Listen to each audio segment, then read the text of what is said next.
People whispered it all the time. That baby won't let anyone touch him. He cries with everyone. But no one expected what happened the day the child of a black cleaning lady was brought into the mansion. 1,000 eyes watched as the baby, shy and trembling, looked around the glittering hall. People leaned closer. Some smirked. Some whispered cruel things under their breath. The impossible happened, and it left the entire Millionaire family speechless. Maria had been a cleaning lady in the mansion for 6 years. Quiet, invisible, always early, always respectful. The kind of person nobody truly looked at, even when she was standing right in front of them, polishing their crystal plates or folding their embroidered napkins. Today was different. Today she had brought her baby boy, Malik, because her babysitter had cancelled and she had no other choice. She apologized again and again, her voice shaking, but she desperately needed the day's pay. The head butler reluctantly agreed, with a warning. Keep him out of the way. No disturbances. Sister has guests. Maria held Malik tightly as she walked through the marble hallway. He was known for screaming if anyone except her touched him. Even family. Even doctors. Even strangers who smiled kindly. Never trusted faces. Only hers. She used to say, "My baby feels people's heart." No one believed her. Thought it was just a mother's sentimental excuse for a difficult child, but in that mansion, surrounded by wealthy men and women who walked past Maria as if she were part of the furniture, something unexpected was about to happen. When Maria reached the dining hall, she kept her eyes low. Guests were already gathering for an important charity luncheon hosted by Mr. Theodore Ashford, the millionaire owner of the mansion. Powerful man, respected and feared, known for his cold expression and expensive taste. He almost never smiled. And nobody dared speak to him unless spoken to first. Maria positioned herself in a corner, away from everyone. Malik hid his tiny face in her neck, fingers clutching her collar. She gently rocked him, whispering soothing words. Then, suddenly, Malik lifted his head. His eyes locked on someone.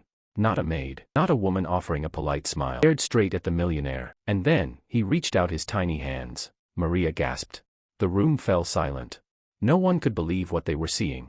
The baby, who didn't go near anyone, was stretching his arms toward the coldest, most unreachable man in the room. Theodore Ashford was staring right back. Nobody moved. Several guests exchanged stunned looks. It was as if the world had frozen for a moment, waiting to see what the powerful millionaire would do. Theodore Ashford wasn't a man known for family warmth. Rumors whispered that he disliked children entirely.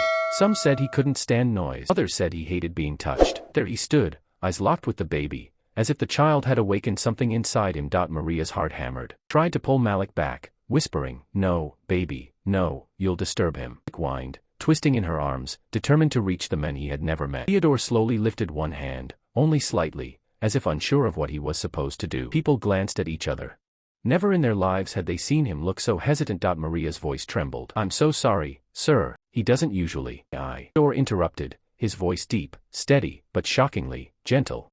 Maria froze. She didn't know what to say. No one, absolutely no one, had ever seen this intimidating millionaire ask for anything, let alone permission to hold a baby. With shaky hands, she slowly offered Malik forward. The baby leaned into the man's arms without hesitation. Cry, not a flinch. Only calm. And Theodore held him like he had been doing it all his life. A few guests tried to smile. Others couldn't hide their shock. Head butler nearly dropped a tray. Silence in the room turned into a quiet hum of disbelief. Stared up at Theodore with wide, trusting eyes. Then, softly, the baby placed his tiny hand on Theodore's cheek. The man's rigid expression softened.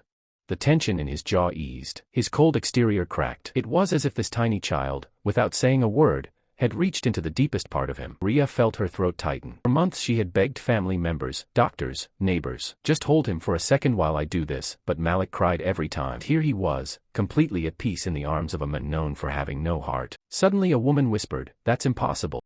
Another said, "Why that baby? Why him?" Whispers filled the hall. Nobody knew the truth yet. Neither the millionaire, nor the cleaning lady, knew that this moment wasn't luck. It was destiny reaching out its first hand. Theodore didn't hand Malik back immediately. Walked slowly, gently bouncing the baby in his arms, like a man rediscovering a memory he had forgotten long ago. The guests watched in fascination, their gossip fading into something more human, more tender. Maria remained frozen, her hands clasped tightly together. She didn't know whether to cry, apologize, or thank the man. She felt out of place, suddenly exposed under the lights of a world that never acknowledged her existence. Then Theodore turned toward her. "Sit," he said softly, pointing to a nearby chair. "You must be tired." Maria's breath caught. No millionaire had ever offered her a seat before. She sat cautiously at the edge of the seat, unsure if she'd get scolded for touching the expensive fabric. Malik giggled in Theodore's arms, little fingers playing with the man's tie. The sound of the baby's laughter echoed like magic. One of the guests finally stepped forward. "Yo, no, you like children."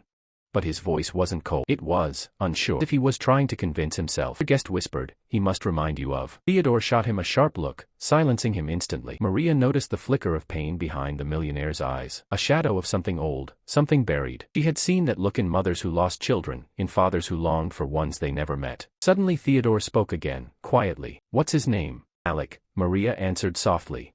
He doesn't like strangers. The first person he feels things," Theodore murmured, finishing her sentence for her. Maria's eyes widened. "That's exactly what she always said about Malik.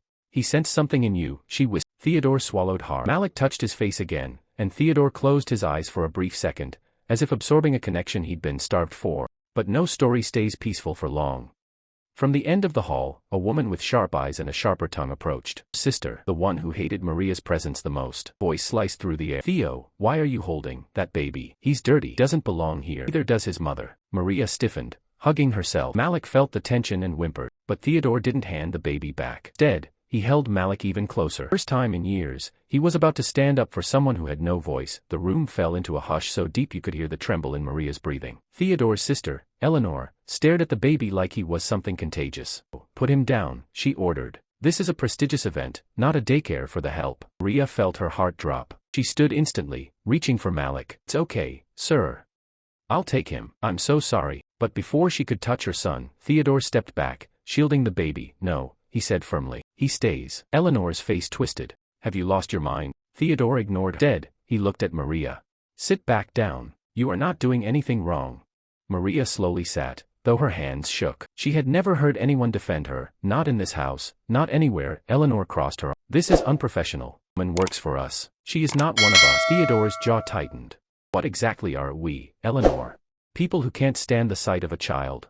"He is not just a child," she snapped. "He's a human being." Theodore cut in sharply. The entire room went silent, but Eleanor wasn't done. She stepped closer and hissed, "Theo, you know what people will say. Millionaire, holding a random baby. People will assume something irresponsible, something shameful." Maria's stomach twisted. She felt small, humiliated, exactly the way wealthy people always made her feel. But Theodore only tightened his grip on Malik. "I don't care what people assume," he said. "The child came to me, and I won't reject him." Eleanor suddenly smirked. "Oh, why do you think he went to you? Please don't just cling to strangers." Her voice dripped with accusation. Maria looked up, confused. What are you implying?" Eleanor chuckled. "Isn't it obvious?" Drawn to familiar faces, she leaned in, eyes filled with poison. "Maybe he looks like you, Theo. Maybe there's a reason he chose you." Maria gasped, her heart dropping into silence. Theodore's eyes widened, the first crack in his strong exterior. Eleanor smiled triumphantly. "Are we even sure who the father is?" Maria stood, trembling. "How dare you?" But Theodore wasn't angry. He was shaken. Because now Eleanor's words latched onto a truth he had buried for years. Past mistake, lost woman, a child he never got to meet, that never healed. And now, a baby who clung to him like destiny demanding answers. Maria clutched her chest, unable to speak. She had never been so insulted, so humiliated, in front of so many people in her life. Malik whimpered softly, sensing her distress. Theodore felt the tremble in the baby's body and held him tighter, as if protecting him from the world. "Eleanor," Theodore said in a voice low enough to freeze air, "you will not speak to her that way." Malik suddenly reached up and touched Theodore's cheek again. Eleanor raised her chin. "I'm only stating the obvious." The resemblance. "No resemblance," Maria cried. "I don't know any wealthy men. I barely speak to anyone except my co-workers." Eleanor ignored her. Instead, she looked straight into Theodore's eyes. "And why, Theo, baby choose you?" Hung on that question. Theodore's voice dropped to a whisper. "Because I used to have a son." Gasps rippled across the hall. Maria's eyes widened. She shifted, watching Theodore's face carefully, as if he understood something deeper. Theodore's voice broke for the first time in years. "He died when he was only a few months old. Heart condition. There was nothing the doctors could do." Maria's breath hitched. Tears filled her eyes. Suddenly, everything made sense. The softness in his expression, the stillness in his movements. He looked at Malik, like a memory returning from the dead. Eleanor's expression faltered. She hadn't expected this. Theodore continued, "I never held another child after that. I couldn't. I shut myself away from anything that reminded me of him." He swallowed hard. "Today, this child came to me, as if he sensed something I'd forgotten how to feel." Malik suddenly reached up and touched Theodore's cheek again. A tear slipped from the millionaire's eye. Maria covered her mouth. Eleanor stepped back, shaken. I didn't know." "Oh," he said quietly. "You never cared to ask." Silence took over again, this time heavy, emotional, raw. Finally, Maria spoke softly. "If my son brought you a piece of healing, then I'm grateful." Truly, please understand, I'm just a mother trying to survive. Theodore looked at her with an expression no one had ever seen on his face. Respect. Yeah, he said gently, you and your son belong here more than half the people in this room. Eleanor lowered her head in shame. Theodore turned to Maria again. From today, you will no longer be a cleaning lady. Maria froze. What? You will work directly for me, he said. Higher pay, better hours. A safe place for Malik. You deserve stability, not struggle. Maria burst into tears. Thank you, sir. But Theodore wasn't finished. Looked down at Malik, smiling softly. And as for you, little one, thank you for choosing me. Malik giggled, resting his head on Theodore's chest. For the first time in years, the millionaire felt whole.